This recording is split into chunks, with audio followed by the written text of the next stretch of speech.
നമസ്കാരം. 74 വയസ്സ്, 50 വർഷത്തെ സിനിമാ ജീവിതം. രജനീകാന്ത് എന്ന നടന് കൈമുതലായുള്ളത് ഇത് രണ്ടും മാത്രമൊന്നുമല്ല. രജനി എന്ന നടൻ തമിഴ് സിനിമ മേഖലയിൽ എങ്ങോട്ടാണ് ആ ഇൻഡസ്ട്രിയെ കൊണ്ടെത്തിച്ചതെന്ന് നമുക്കൊന്നും ചിന്തിക്കാൻ പോലും പറ്റില്ല. ഇപ്പോഴൊക്കെ രജനിക്ക് പ്രായമായി, രജനി വീട്ടിലിരിക്കേണ്ടതായി എന്നൊക്കെ വിമർശകർ പറയുമ്പോൾ 1975 ആ മനുഷ്യൻ സിനിമാ മേഖലയിലേക്ക് കാലെടുത്ത് വെച്ചതിന് പിന്നാലെയുള്ള നാളിതുവരെയുള്ള ദിവസങ്ങളിൽ രജനി തീർത്ത റെക്കോർഡുകൾ ചെറുതൊന്നുമല്ല. തമിഴ് സിനിമാ മേഖലയിലെ ആദ്യത്തെ 100 കോടി, ആദ്യത്തെ 200 കോടി, ആദ്യത്തെ 300 കോടി, ആദ്യത്തെ 700 കോടി ഇതെല്ലാം കൈവരിച്ചത് രജനീകാന്ത് തന്നെയാണ്. എത്രയോ താരങ്ങൾ, സിനിമാ മേഖല ഭരിക്കുന്ന താരങ്ങളെ ദൈവങ്ങളായി കാണുന്ന തമിഴ് ജനതയ്ക്ക് അവിടുത്തെ താരങ്ങളെ എല്ലാവരെയും കാണാൻ വേണ്ടി തിയേറ്റർ സ്ക്രീനുകളിൽ നിറയ്ക്കും. പക്ഷെ ഒരാളെ കാണാൻ വേണ്ടി മാത്രം അവർ എല്ലാം മറന്നു നിൽക്കും. കമ്പനികൾ അവധികൾ പ്രഖ്യാപിക്കും. സ്കൂളിൽ വിദ്യാർത്ഥികളും അധ്യാപകരും പോകാതെയാകും.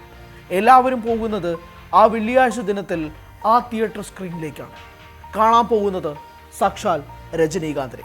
തമിഴ് സിനിമാ മേഖലയെ ഇന്ത്യൻ സിനിമയിലേക്ക് തന്നെ വാനോളം ഉയർത്തിയ നടൻ.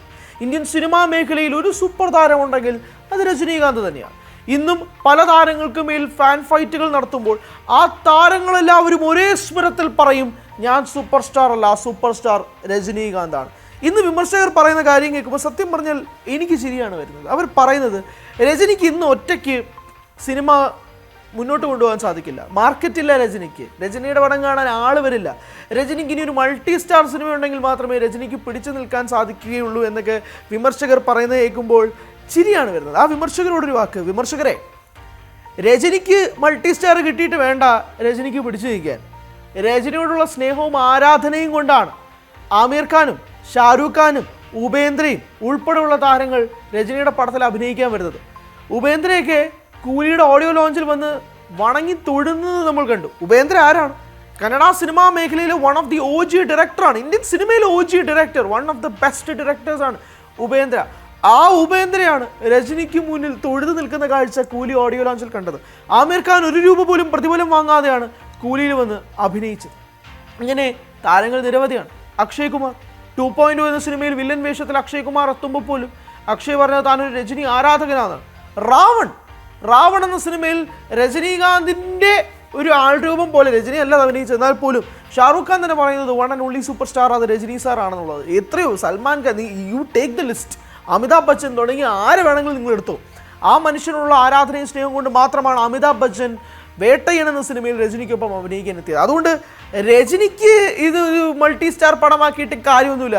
രജനിയുടെ കരിയറിലെ അവസാന ഫേസിൽ നിൽക്കുകയാണ്. അതുകൊണ്ട് തന്നെ രജനിക്ക് വേണ്ടിയിട്ട് ഇവരെല്ലാവരും ഒരുമിച്ച് നിൽക്കും. പറയാൻ വരുന്നത് വേറൊന്നുമില്ല, രജനീകാന്ത് അഭിനയ ജീവിതം നിർത്തുകയാണ്. രജനീകാന്ത് 2027 അഭിനയ ജീവിതം അവസാനിപ്പിക്കുന്നു എന്നുള്ളതാണ് ഏറ്റവും പ്രധാനപ്പെട്ട റിപ്പോർട്ടുകൾ. തൻ്റെ 174ാമത്തെ ചിത്രമായ കമൽ ഹാസനൊപ്പം തൻ്റെ ഏറ്റവും അടുത്ത സുഹൃത്തായ സിനിമാ മേഖലയിൽ കെ ബാലചന്ദ്രനൊപ്പം ഒരുമിച്ച് തുടങ്ങിയ 2 പേർ അവസാനിപ്പിക്കുന്നത്, രജനി ആ കരിയർ അവസാനിപ്പിക്കുന്നതും കമലിനൊപ്പമാണ്. RKFI രാജ്കമൽ ഫിലിംസ് ഇൻ്റർനാഷണലാണ് ആ സിനിമ നിർമ്മിക്കുന്നത്. ഇതൊരു സിനിമയെക്കാളുപരി വളരെയധികം ഇമോഷണൽ ബന്ധങ്ങളാണ്. ഇപ്പോൾ രജനിയും കമലിൻ്റെയും ഫിൽമോഗ്രാഫി ഫോളോ ചെയ്യുന്നവർക്കും ഇരുവരും തമ്മിലുള്ള ആത്മബന്ധവും സുഹൃത്ത് ബന്ധവും ഒക്കെ അറിയാവുന്നവർക്ക് ചിലപ്പോൾ ഞാൻ പറയുന്നത് മനസ്സിലാവും.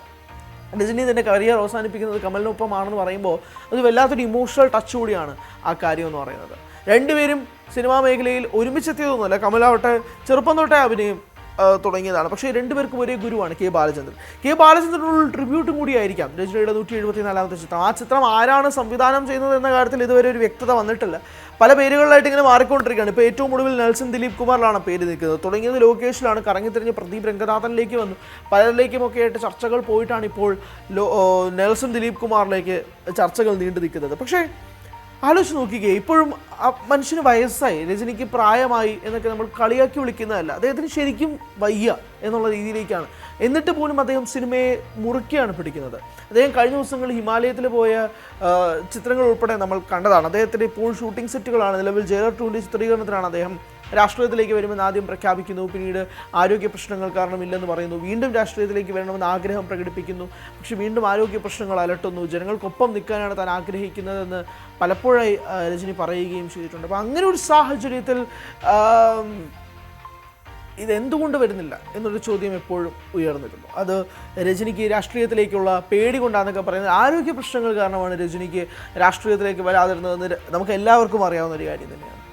അങ്ങനെ തമിഴ് സിനിമയെ തന്നെ ഇത്രയധികം ഉന്നതിയിലെത്തിച്ച ഒരു നടൻ, പ്രത്യേകിച്ച് collection wise, box office wise Tamil സിനിമയെ ഇന്നോളം ഈ കാണുന്ന എല്ലാ രീതിയിലുമുള്ള മേൽക്കൈയിലെത്തിച്ച വേറൊരു നടനില്ല. നമുക്കിപ്പോൾ അഭിനയത്തിൻ്റെ മികവ് കൊണ്ട്, അവാർഡ്സിൻ്റെ കളക്ഷൻ കൊണ്ട് നമുക്ക് കമലെന്ന് അൾട്ടിമേറ്റ്ലി പറയാം. പക്ഷേ കളക്ഷൻ വൈസ് ഇത്രയധികം ആളുകളെ സ്വീകാര്യനാക്കിയ ജപ്പാനിലും സിംഗപ്പൂരിലുമൊക്കെ ഈ മനുഷ്യന് വേണ്ടിയിട്ടുള്ളൊരു ക്രേസ് എന്നൊക്കെ പറഞ്ഞാൽ ചെറുതൊന്നുമല്ല. അങ്ങനെ മറ്റ് രാജ്യങ്ങളിലുള്ളവർക്ക് പോലും രജനി ആരാണ് എന്ന് പറഞ്ഞു കൊടുക്കുക എന്നുള്ള രീതിയിലേക്കൊന്നും കാര്യങ്ങൾ മാറണ്ട. അവർക്കൊരു ഫോട്ടോ കണ്ടാൽ മതി രജനീകാന്ത് എന്ന് നമുക്കറിയാം. അവിടെ കബാലി ഉണ്ടാക്കിയ ഓളമെന്ന് ഞാൻ പ്രത്യേകിച്ച് പറയണ്ടല്ലോ അല്ലേ. മലേഷ്യയിലും സിംഗപ്പൂരിലും ജപ്പാനിലും ഒക്കെ ഉണ്ടാക്കിയ ഒരു ഓളമെന്ന് ഞാൻ പ്രത്യേകിച്ച് പറയണ്ട. ഇന്നും ഒരു രജനി പടം ഒരു അവധി ദിനമായിട്ടാണ് നമ്മൾ കാണുന്നത്. അവധി ദിവസത്തിൽ ഒരു പടം റിലീസല്ല.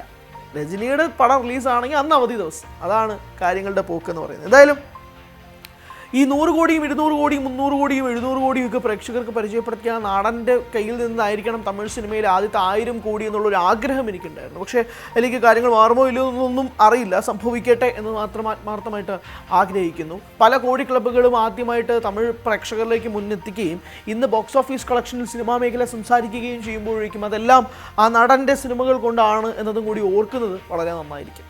എന്തായാലും ഇനി രജനിയുടെ ലൈനപ്പുകൾ പറയാം. ഇപ്പോൾ രജനി 171ാമത്തെ ചിത്രമായ കൂലിക്ക് ശേഷം ചെയ്യാൻ പോകുന്നത് 3 സിനിമകളാണ്. അതിൽ ഇപ്പോൾ ചിത്രീകരണം പുരോഗമിച്ചുകൊണ്ടിരിക്കുന്നത് തൻ്റെ സിനിമാ കരിയറിലെ ഓൾ ടൈം ഹിറ്റായ ജയിലറിൻ്റെ 2ാം ഭാഗമായ ജയിലർ 2 നെൽസൺ ദിലീപ് കുമാറിനൊപ്പമാണ് രജനി ആ സിനിമ ചെയ്യുന്നത്. രജനി ട്രൂലി കൺവിൻസ്ഡ് ആണ്. രജനി കംപ്ലീറ്റ്ലി ഓക്കെയാണ് നിലവിലത്തെ ഷൂട്ടിംഗ് സാഹചര്യത്തിൽ എന്ന് വേണം പറയാൻ. കേരളത്തിൽ ഉൾപ്പെടെ പാലക്കാടൊക്കെ ചിത്രീകരണം നടന്നതാണ്. ഒട്ടനവധി മലയാളി താരങ്ങളും ആ സിനിമയിലുണ്ട്. സുരാജ് വെഞ്ഞാറമൂട്, അന്ന രാജൻ, പല താരങ്ങളും ആ സിനിമയിൽ അഭിനയിക്കുന്നുണ്ട്. മലയാളി താരങ്ങൾ കോട്ടയം നസീർ ഉൾപ്പെടെയുള്ളവരുണ്ട്. അതിനുശേഷം രജനി സുന്ദർ സിയുമായിട്ടൊരു സിനിമ ചെയ്യുന്നുണ്ട്. അതൊരു വളരെ ചെറിയൊരു ഷൂട്ടിംഗ് സ്പാനുള്ള സിനിമയാണ്. വളരെ പെട്ടെന്ന് ചിത്രീകരണം തീർക്കാൻ പറ്റുന്ന ഒരു സുന്ദർ സി പടം രജനിയുടെ ലൈനപ്പിലുണ്ട്. അതിന് പിന്നാലെയാണ് കമൽ ഹാസനൊപ്പമുള്ള ചിത്രത്തിലൂടെ രജനി തൻ്റെ സിനിമാ ജീവിതം അവസാനിപ്പിക്കുന്നത് എന്നത് വേണം മനസ്സിലാക്കാൻ. 2027 കമലിനൊപ്പമാണ് ആ ചിത്രത്തിൻ്റെ ചിത്രീകരണം ആരംഭിക്കുക. 2027 തന്നെ ചിലപ്പോൾ ചിത്രം പുറത്തു വരും, അല്ലെങ്കിൽ 2028. അതെപ്പോഴാണ് അതിൻ്റെ ഷൂട്ടിംഗ് ആരംഭിക്കുന്നത് അതനുസരിച്ച് കാര്യങ്ങളിരിക്കും. എന്തായാലും അതാണ് അവസ്ഥ. രജനി സിനിമാ ജീവിതം അവസാനിപ്പിച്ച് വ്യക്തി ജീവിതത്തിലേക്ക് കടക്കുകയാണ്. അങ്ങനത്തെ രീതിയിലേക്ക് മാറുകയാണ് രജനീകാന്ത് തൻ്റെ സിനിമാ കരിയർ എന്നുള്ളത് വേണം പറയാൻ. എന്തായാലും രജനി എന്ന് പറയുന്ന ഒരു നടൻ അതൊരു തിരശ്ശീലയിൽ മാത്രം കണ്ടിരിക്കുന്നൊരു നടനല്ല. എല്ലാവരുടെയും ഉള്ളിൽ വളരെയധികം ഹൃദയസ്പർശിയായിട്ട് നിൽക്കുന്ന താരത്തിന് എല്ലാ രീതിയിലുമുള്ള ഒരു ട്രിബ്യൂട്ട് എന്ന രീതിയിലൊക്കെ ഇന്ത്യൻ സിനിമ ഒട്ടാകെ തന്നെ ആ സമയത്ത് കൊടുക്കുമെന്ന കാര്യത്തിൽ തർക്കമൊന്നുമില്ല. പക്ഷേ പെട്ടെന്ന് രജനീകാന്ത് സിനിമാ ജീവിതം അവസാനിപ്പിക്കുന്നു എന്നൊക്കെ കേൾക്കുമ്പോൾ ഒരു വല്ലാത്ത വിഷമം ഉള്ളിൻ്റെ ഉള്ളിലുണ്ട് എന്നത് തർക്കമില്ലാത്തൊരു കാര്യം തന്നെയാണ്. ആ മനുഷ്യനെ തിരശ്ശീലയിൽ വീണ്ടും TV സ്ക്രീനുകളിൽ കണ്ട് ആഘോഷിച്ച് അർമാദിച്ച് അങ്ങനെ നിൽക്കുന്ന ഒരവസ്ഥയിൽ നിന്നുകൊണ്ടാണ് കാര്യങ്ങൾ ഇപ്പോൾ അദ്ദേഹം സിനിമാ ജീവിതം അവസാനിപ്പിക്കുകയാണ് എന്ന കാര്യത്തിലേക്ക് എത്തുന്നത്. എന്തായാലും രജനീകാന്ത് സിനിമാ ജീവിതം അവസാനിപ്പിക്കുകയാണ് തൻ്റെ ഏറ്റവും അടുത്ത സുഹൃത്തായ കമൽ ഹാസനൊപ്പം 2027.